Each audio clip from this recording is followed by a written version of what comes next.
Pada kesempatan ini, saya akan mengajak Anda melihat lebih dekat salah satu monumen yang menyimpan sejarah tentang perjuangan Indonesia di Majalengka. Selamat datang di Tugu Sindang Kasih Majalengka.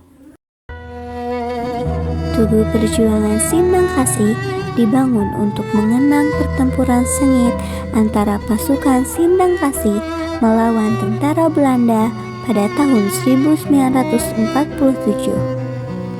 Tepatnya saat berlangsungnya agresi militer Belanda I.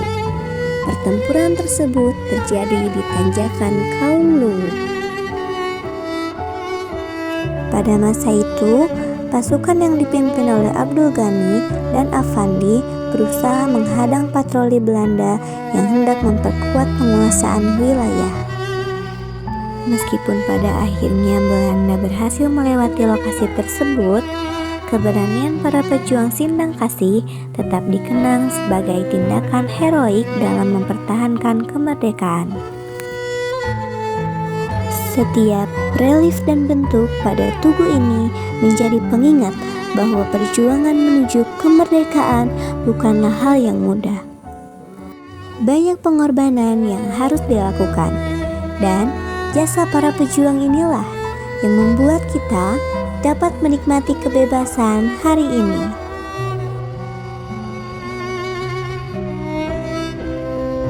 Tugu ini diresmikan pada 17 November 1987 oleh pemerintah Kabupaten Majalengka sebagai bentuk penghormatan kepada pasukan Sindang Kasih. Melalui kunjungan singkat ini, saya berharap kita semua dapat lebih menghargai nilai sejarah serta semangat perjuangan para pahlawan yang telah berjuang demi bangsa.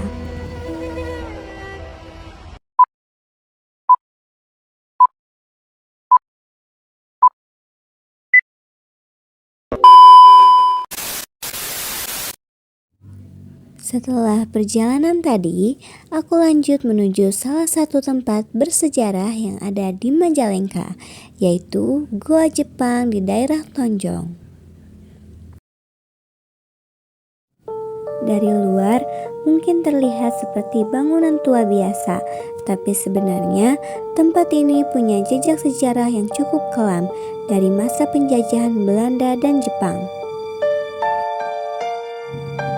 Awalnya, bangunan ini dibuat oleh pemerintahan kolonial Belanda sebagai bunker untuk memantau dan mengawasi pergerakan warga Majalengka. Pada masa itu, situasi daerah ini cukup panas karena banyak pergerakan rakyat yang menuntut kebebasan dari penjajahan. Namun, ketika Jepang datang tahun 1942 dan mengambil alih markas Belanda, fungsi bunker ini berubah. Gua ini kemudian dijadikan pos pantau, ruang tahanan, bahkan tempat penyiksaan. Karena itulah, sampai sekarang masyarakat lebih mengenalnya sebagai Goa Jepang. Menurut penuturan warga setempat, gua ini dibangun sekitar tahun 1923 bersamaan dengan pembuatan markas besar tentara Belanda di Tonjong. Di dalamnya terdapat 4 pintu masuk besar dari besi tebal. 2 dari pintu tersebut saling terhubung dalam satu ruangan. Sayangnya, kondisi Goa Jepang sekarang cukup memprihatinkan. Banyak bagian dinding yang dipenuhi coretan vandalisme. Pemerintah setempat sudah mengingatkan agar kita sebagai warga bisa lebih peduli.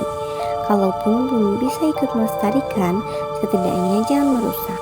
Karena sejarah seperti ini bukan cuma peninggalan masa lalu, tapi juga pelajaran untuk generasi sekarang dan seterusnya.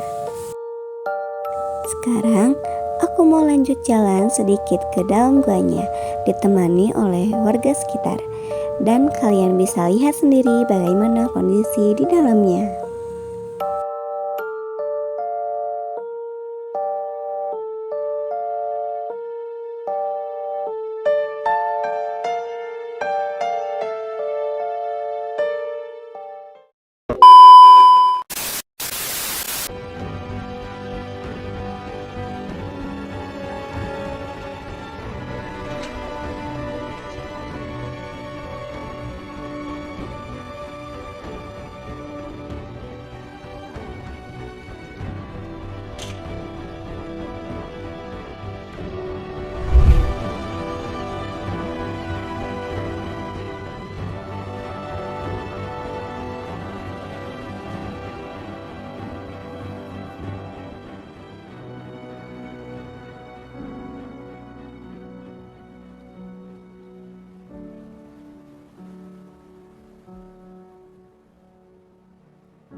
this isn't the end.